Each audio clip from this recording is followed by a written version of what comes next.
Concept म्हणून फार ऐकायला रोमॅन्टिक वाटेल, ते चाललं नाही तर कोण घेणार आहे. तर ते आम्ही मॉडेल पण बनवलं, ते बिल बनवलं. मग नंतर कोणतरी म्हणलं की ते कायदा बदलायला काय लागेल, काय त्याला घटना बदलायची गरज नाही.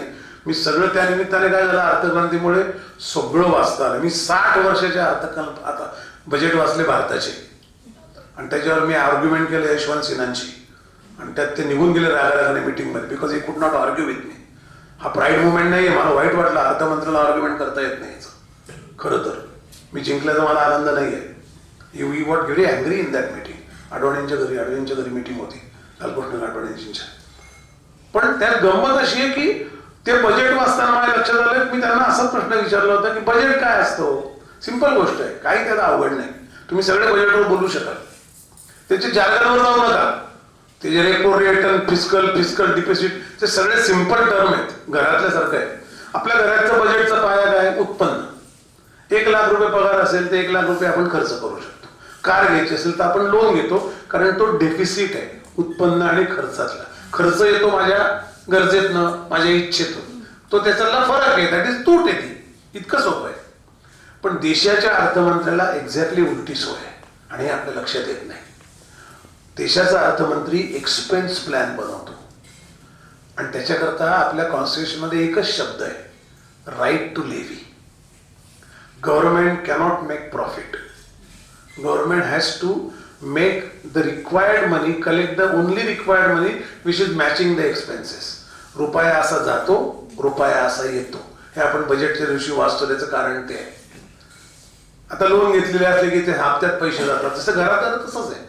पण फरक ऍप्लिकेशनचा असा आहे की देशाच्या अर्थमंत्री एक्सपेन्स प्लॅन बनवतात, आणि त्याच्याप्रमाणे ते तुमच्यावर राईट टू लेव्ही म्हणजे कर लादण्याचा त्यांना घटनादत्त अधिकार आहे, आणि ते कर लादत जातात.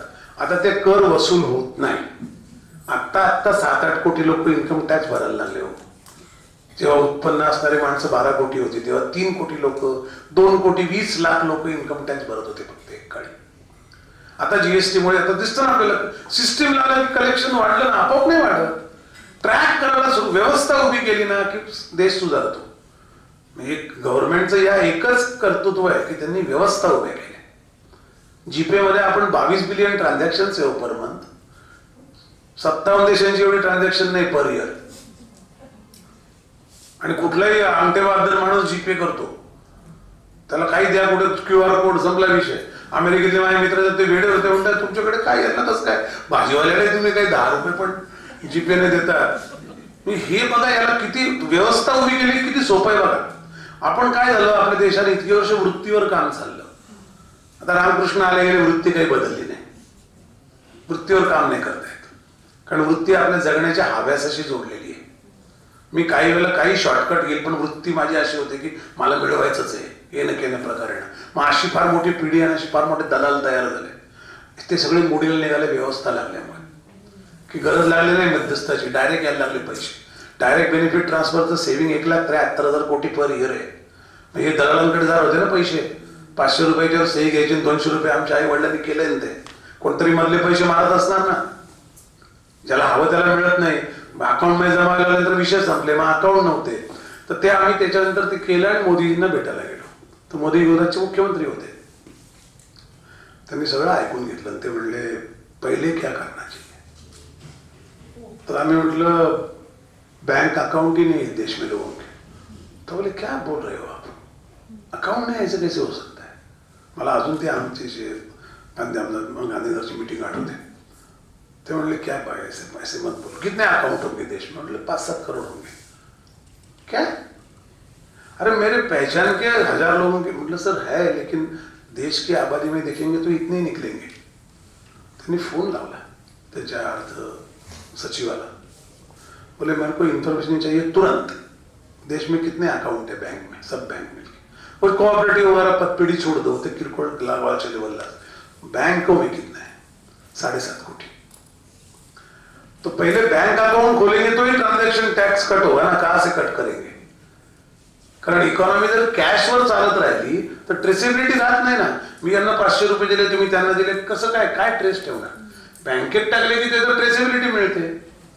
आपण बघायचो ना, हायवेला लोक उभे राहायचे, ट्रकवाल्यांकडून अशी पट्टी करून पैसे घ्यायचे आणि ते पोत्यात भरायचे. असे कितीतरी अधिकारी माहिती आहेत आपल्याला, कारण त्याचा काही ट्रेसच नाही ना. कॅश इकॉनॉमीचा सगळ्यात मोठा विषय असा आहे की ट्रेस नाही. पैसा असतो ना इकॉनॉमीचा, अजून एक कन्सेप्ट सांगतो, पैसा मीडियम सारखा असतो. ते इथे हवा आहे, आपण सगळे श्वास घेतोय. असं म्हणू शकतो का मी श्वास घेतो, कोणी घ्यायचा नाही. मीडियम हा सगळ्यांच्या उपयोगाकरता आहे. पैसा इकॉनॉमीमध्ये मीडियम आहे. तो जेव्हा कमोडिटी होतं, त्याची वस्तू होते, तेव्हा मग तो बाथरूम, सुटकेस, कंटेनरमध्ये भरून ठेवला जातो. तर तो होऊ द्यायचा नाही. त्यांना ते कन्सेप्ट ते म्हणले फिर बँक अकाउंट खोलणे पडेल. म्हटलं पण असा पंतप्रधान आहे हो, कोण आम्ही माणसं होतो, आमची काय लायकी. जनधन योजना पहिल्या भाषणात केलेली आहे त्याने देशात लोकांकरता अकाउंट खोलायला. त्यांना केवढं हार्डल, आम्हाला तर काय सजेशन द्यायचं आयडिया. मी तुम्हाला सांगतो, तर इकडे एक 2 आणखी हॉल बांधा. मी गेल्यावर ते म्हणला वेळ आहे का, पैसे कोण देईल. ते करून घेणं किती अवघड आहे, सजेशन द्यायला काय लागतं. पण त्या माणसाने बँकांवर असे रट्टे लावले आणि करून घेतलं. किती आता 73 कोटी लोकांचे अकाउंट आहेत देशामध्ये. बरं, महिलांचे अकाउंट वेगळे केले, प्राईम मिनिस्टर योजना आणली, त्यात त्यांनी हे म्हणजे मला त्यांचं अर्थक्रांती इम्प्लिमेंट केलं का नाही केलं. नोटबंदीवर येतो मी, ते सगळ्यात फेल्युअर प्रोजेक्ट आहे असं माझं मत आहे. कारण ते अर्धवट केलं गेलं, त्याला प्रेशर असतं, सोपं नाही.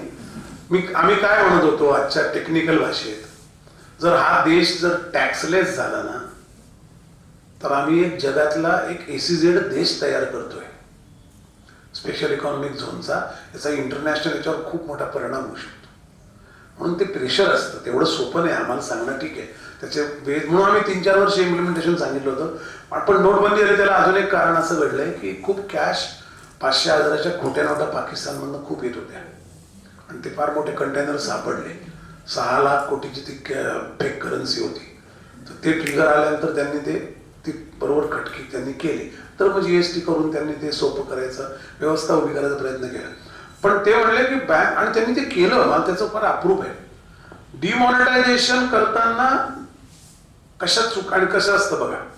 शेवटी काय असतं, एक जी सरकारी यंत्रणा असते की नाही इम्प्लिमेंटेशनची, त्या सगळ्यांची एखाद्या पद्धतीने, समजा आपलं घर जर किओस असेल की काहीतरी घरात पैसे कोणतरी आणतं, कोणतरी खर्च करतं, आईला न विचारता मुलगा खर्च करतो, नवऱ्याला सांगता बायको खर्च करते, बायकोला सांगता नवऱ्या खर्च करतो. असं जर त्याचं व्यय जो असेल त्याच्यावर काही कंट्रोल नसेल तर त्याचा एक कम्फर्ट झोन तयार होतो. कारण मला माहिती असतं मला लागेल तेव्हा काहीतरी उभं करता येईल. जेव्हा त्याच्यावर वॉच येतो ना, तेव्हा ज्यांचे फ्रीडम असतात ती माणसं ते होऊ देत नाहीत. त्याचं पहिलं उदाहरण, 500,000च्या नोटा गेल्यानंतर त्याला एक सजेशन दिलं गेलं की 2,000ची नोट आणा.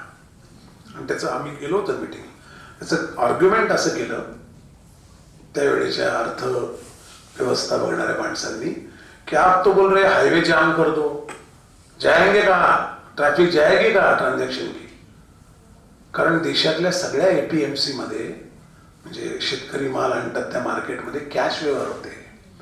काहीच नव्हतं तिथे, GPA BPA काही नव्हतं तेव्हा. त्यामुळे पोत्याने पैसे शेतकरी घेऊन जायचा आणि तो पोत्याने घेऊन जात नाही याची दलाल बरोबर काळजी घ्यायची. त्याने 1 टमाटा आणला एका कंटेनरमध्ये भरून की 5 कंटेनर गोडाऊन मधले मागवायचे. टमाट्याचे भाव 20 रुपयाचा 2 रुपये व्हायचा. 2 रुपयाने त्याचा टमाटा घ्यायचा, परत गोडाऊनला ठेवायचा आणि ते 40 रुपयाने नाशिकला आणि 100 रुपयाने मुंबईला आणि दिल्लीला विकायचे. सो दलाल जो करत होते ते सगळे अस्वस्थ होते. त्यांची कनेक्शन, त्यांच्याकडे लक्ष देणारी कोण, प्रशासन, त्यांच्याकडे लक्ष देणारी यंत्रणा कोण, बाकी सगळ्या आर्थिक कंट्रोल ठेवणाऱ्या व्यवस्था, त्यांचे लागेबांधे असतात सगळ्या सिस्टीमचे. त्या सगळ्यांनी 2,000ची नोट तयार करून घेतली आणि ती अशी केली की ती ATM मधनं बाहेरच यायला तयार नाही. जायचे ते ATM मध्ये, ती म्हणजे जायचे ते गठ्ठा ठेवायचे, त्याचं मेकॅनिझम ते रुंद होतं, हे अरुंद होतं. मग ते लोकांना एक रांगा लावायला लागल्या, त्यात लोकांचे नुकसान झालं. पण तुम्हाला मी खात्रीने सांगतो, कारण मी जवळपास 40 PSU मध्ये जाऊन डिमॉनिटायझेशन आवश्यक काय ते सांगितलंय. त्याच्यानंतर 4 महिने त्या टीम मध्ये असल्यामुळे सगळं गरीब माणसं खुश होते देशातली. कारण त्यांना काही नाही, त्यांना हे मिळतच नव्हतं अशी कॅश. खिच्यात काय सुटकेस मध्ये कॅश पडली आहे, बाथरूम मध्ये लपवले, गादी खाली लपवले. त्यांच्या आयुष्यात एक क्षणच नव्हती कधी. उलट त्यांना बरं वाटत होतं, हे खडे आहे लोक. अनेक राजकारणी, तुम्हाला तिथे खूप स्टोरी आहेत त्याच्या. तो एक ट्रक निघाले 3 उत्तर प्रदेश मधून, त्याचे नंबर कळले. बॉर्डर सिक्युरिटी फोर्सचे आमचे, मी रेल्वेवर बोर्डवर होतो तेव्हा आमच्या एका डायरेक्टरचे मिस्टर तिथे BSFचे हे होते, ते IG होते, DG होते. त्यांना सांगितलं असे ट्रक म्हणजे नोटा चालल्या आहेत नेपाळला, कारण नेपाळला नोट चालत होती. ते ट्रक थांबवले गेले. बॉर्डर सिक्युरिटीचं काहीतरी त्यांनी माइन्स लावले तिथे, असं काहीतरी एक अलर्ट आलाय म्हणून ट्रक थांबवले, तिथं शोध घ्यायला लागले. ते 2 ट्रक सापडले, एक वळला तो डायरेक्ट गंगेत उतरला. हे सगळं फार भारी इंटरेस्टिंग आहे, त्याच्यावर एक पिक्चर होऊ शकतो. लोकांना पण त्याची गरज अशी होती, आपल्याकडे जवळपास 9,000 लहान मुलींची आणि 12,000 ते 15,000 कोवळ्या मुलांची विक्री व्हायची. ड्रग्ज यायचे आपल्याकडे. भारताच्या 2 टोकाला गोल्डन ट्रायंगल आणि गोल्डन क्रिसेंट हे ड्रगचे अधिकृत जगातले सेंटर आहेत, जे कोलंबियन ड्रग ट्रॅफिकिंगशी जोडलेले आहेत, मेक्सिकन ड्रग ट्रॅफिकिंगशी जोडलेले आहेत. तिथून सगळे ड्रग, आता कोणी ड्रगचे पैसे काही चेक लिहून देईल का? ते कॅश होतं. AK-47 येतात, शस्त्र येतात अवैध, ते कॅशवर येतात. मुलांना पळवायचे, ते कॅशवर विक्री व्हायची.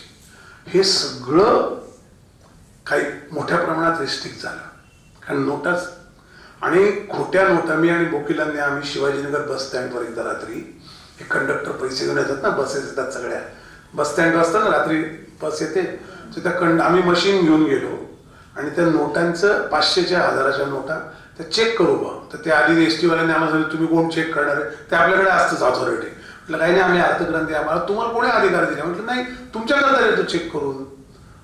आणि जेव्हा त्यांना कळलं की 10,000च्या 30-40 500च्या नोटा खोट्या आल्या आहेत, एका बस स्टँडवर एका रात्रीत 100 बस आले असतील. रात्री अंधारात तिकीट काढणारा कंडक्टर कुठून चेक करेल नोट खरी आहे का खोटी आहे? तर हे सगळे प्रकार त्याच्यामुळे काही दिवस बंद झाले. आणि 2000ची नोट पण नंतर नशिबाने केली. त्यांनी एक बायपास जो काढला होता, तो हायवेपेक्षा मोठा काढला होता आणि तो त्यांना बंद करायला लागला. ते अशा त्याच्या गमती आहेत आणि आपल्याला त्याचा नक्की फायदा झाला. एक तर काय असतं माहिती का, इनडायरेक्ट. आता ते त्याच्यावर एक नेहमी आक्षेप घेतला जातो आणि माझं त्याच्यावरचं मत मी अगदी खुलेपणाने सांगतो. काय आक्षेप आहे? 16,80,000 कोटीच्या नोटा बँकेत परत आल्या असं म्हणतात ना. ती करन्सी जी 500,000 कोटीच्या नोट, 1000च्या नोटांची जी व्हॅल्यू होती ती 16,80,000 कोटी, तेवढे परत आले का असा नेहमी प्रश्न विचारला जातो. माहिती अशी आहे की 22 लाख कोटी परत आले. त्यातल्या काही नोटा, 2 नोटांवर एकच नंबर होते. आता तुम्ही जर तुमच्या घरात घुशी उंदीर झाले तर गल्लीच्या तोंडावर उभा राहून सांगाल का आमच्या घरात घुशी झाल्या? असं कसं पंतप्रधान सांगतील? असं कसं कोण सांगेल? माझं घर पोखरलं गेले आहे जगात, आपण गल्लीत ओरडून सांगू का? हे जगात सांगू नाही शकत आपण. क्यों नहीं बोल रहे, क्यों नहीं व्हाईट पेपर पब्लिश करते? नाही करेंगे. 2 कारण असू शकतात. त्यांना माहित नाही किंवा जी माहिती आहे ती आपलं स्वतःच पोल फोडणारी आहे देशाची. किंवा बनाना रिपब्लिक इथे काही छापतात लोक, 2 नोटा एका नंबर छापत असेल कसं काय चालायचं? असं जर जगातल्या वित्त संस्थांचं असं झालं की काही करतात, नोटा छापतात, म्हणजे कशाही नोटा छापतात, असं काही इम्प्रेशन जाण्यापेक्षा गप्प बसलेलं बरं आहे ना. जागली मूठ 1.25 लाखाची किंवा जागली मूठ 22 लाख कोटीची, काही म्हणा तुम्ही. असं त्याचं डिमॉनिटायझेशन आहे. ते फार आवश्यक होतं आणि ते योग्य वेळी झालं. अर्थात त्याच्यामुळे कॅश बंद पडली का याच्यावर माझा विश्वास नाही, कारण अजूनही आमचं असं म्हणणं आहे की 100 रुपयाच्या वर मोठी नोटच नको. To demonetise means the currency जी व्हॅल्यू आहे, जे आकडा आहे, तो खाली आणला पाहिजे. कमीत कमी आता बघा तुम्ही, कोलंबियन ड्रग ट्रॅफिक अमेरिकेत चालायची. 4 जुलै 1969ला रिचर्ड निक्सन जे अमेरिकेचे प्रेसिडेंट होते, त्यांनी एक अध्यादेश काढला. तेव्हा अमेरिकेत डॉलरची नोट होती, $10,000 मोठी नोट होती. त्यांनी सांगितलं $100 वर मोठी नोट घेणार नाही. खूप बाबा मारल्या ड्रग माफियांनी, खूप अमेरिकेत खूप दंगे झाले आणि खूप भानगडी झाल्या. त्याच्यानंतर फार त्यांना उडवायचे अटेम्प्ट, सगळं झालं. सरकार ठाम राहिलं. आज अमेरिकेत $100 नोट आहे. मी अमेरिकेत दरवर्षी जातो. 100 तर इथून आपण तर पैसे घेऊन जातो ना, आपल्या त्या कुठलं रॉबर्ट त्याच्याकडे, तो कोण नाही, थॉमस कुक कडून ते $100 नोट देतात. तिथे जाऊन आपण एखाद्या दुकानात दिली की ते म्हणतात लायसन्स नंबर सांगा. त्याच्या अगेन्स्ट ते नोट करून घेतात ते, कारण कोणीच काय मोठी नोट आणत नाही. आता अमेरिकेत कॅश देणं हा विषयच राहिलेला नाही. आता आपल्याकडे पण तेच झालंय, जीपेला आपण कुठे खिशात आपल्या कॅश असते, मोबाईल असला तर पुरतं आपल्याला, हे व्हॅलिडच आहे आपलं. त्यामुळे ट्रान्झॅक्शन ट्रेस राहणं, आता ज्यावर जीएसटी लावायचा आणि त्याच्यावर टॅक्स लावायचा की नाही हा वेगळा विषय, ते लावणार नाहीत बहुतेक, कारण ते गरीब लोकांशी जोडलेलं आहे आता, आणि ते ट्रेसेबिलिटी आहे ना.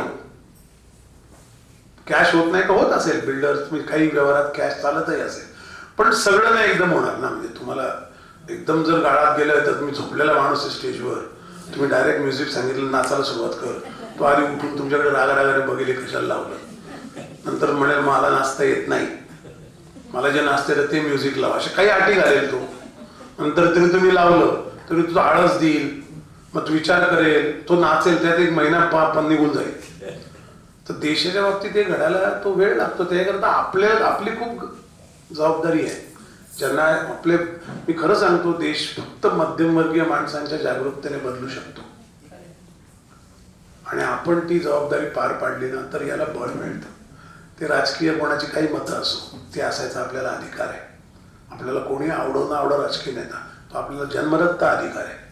पण व्यवस्थेच्या बाजूने उभं राहायला पाहिजे काही झालं तरी, कारण व्यवस्था अंतिमता सगळ्यांच्या फायद्याची असते. आणि त्यातनं जो खालचा अंत्योदय म्हणतात शेवटचा माणूस, त्याचं उत्थान फक्त व्यवस्थेमध्ये, ते वृत्तीमध्ये नाहीये. वृत्ती होती म्हणून तर हे सगळे ठाकूर बिकूर आणि गुलाम आणि जमीनदार तयार झाले ना हो, की मी तुला तुकडा फेकतो, तू माझ्याकडे सरदार म्हणून काम करतो, मी तुला धोतर जोडी, लुगडी जोडी, 2 पोती धान्य देतो. अरे देतो म्हणजे काय, तू कष्ट करतो, त्याला उत्सव त्याला मिळाले पाहिजे पैसे. ही झाली कारण वृत्ती होती. आणि मग रॉबिनहूड कल्चर वृत्तीतनं येतं. काही लोक नाही का गरीब लोकांना मरत नाही नावाखाली 100 रुपये लुटतात, 10 रुपये गरिबांना वाटतात, असे खूप नेते आहेत आपल्याकडे. मग ते सगळ्या वृत्तीत येत नाही, म्हणून व्यवस्थेवर काम केलं पाहिजे. एअरपोर्टवर आपण थुंकतो का नाही, मेट्रोत थुंकतो का नाही, कारण तिथे व्यवस्था आहे.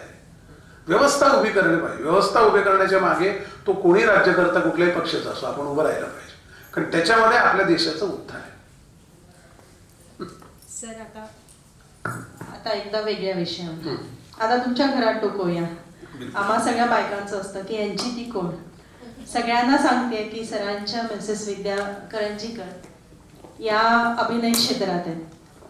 भ्रमाचा भोपळा, ब्रह्मचारी, वटपट सावित्री या नाटकात त्यांनी काम केलेलं आहे.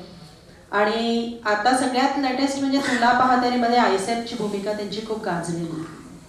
तर सर या इतक्या कोट चेहऱ्याच्या विद्यार्थी तुम्हाला कुठे भेटले? नाशिकला मी होतो तेव्हा नाटक करत होतो एक, तर त्या मी हिरो होतो. चंदेरी नावाचं रमेश मंत्रींचं नाटक होतं, त्यात जी हिरोईन होती तिचं नाटकाची प्रॅक्टिस अशी 1 महिनाच राहिला नाही, 15 दिवस राहिले. थिएटर बुक केले होते, 5 प्रयोग लावले होते, मुंबईला 2, पुण्याला 1, नाशिकला 2 असे. आणि तेव्हा तिचं लग्न झालं. 15 दिवस प्रॅक्टिस होती, त्यात बरेच सीन होते. मी तिला उचलून घेतो, हिरो हिरोईन होतो आम्ही. तर तिचा नवरा येऊन बसायचा आणि तो प्रॅक्टिस झाली की मला बाहेर यायचा आणि तो म्हणायचा ती एकच दिल ना तुला, तिला हात लावायचा नाही. अरे म्हटलं ती बायको तुझी, मला काही संबंध नाही, मी नाटकापुरतं काम करतोय. तो म्हटलं टच केलं तर मी काठी घेऊन येईल, मी बंदूक घेऊन. तो म्हटलं अरे हे काय डोक्याला ताप आहे. तर मी त्या डायरेक्टरला म्हटलं याला एक तर येऊ नका देऊ, किंवा दुसरा कोणतरी माणूस घ्या, नाही तर हा सीन बदला. त्यामुळे सीन कसा बदलणार, आणि त्याला कळायचं नाही, कारण तो रेमेडोका होता. म्हणजे तो म्हणायचा असं कसं काय तुम्ही कोणाच्या बायकोला उचलू शकता, मग तुझी बायको म्हणून उचलत नाही ना, ते नाटकात होले म्हणून तिला खांद्यावर उचलतो मी.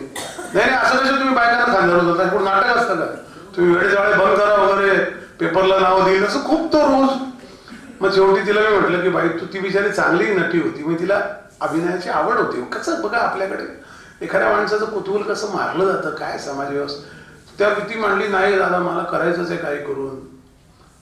ती एकदा म्हणली तुम्हाला राखी बांधते. मी म्हटलं तू ते बांध, पण त्याचे डोळे मला तो प्रॅक्टिसला समोर बघलेला असतो, तो सीन आल्यापासून उठून मध्ये यायचा, त्या हॉलच्या असं सेंटरला येऊन बघायचं चांगलं आहे.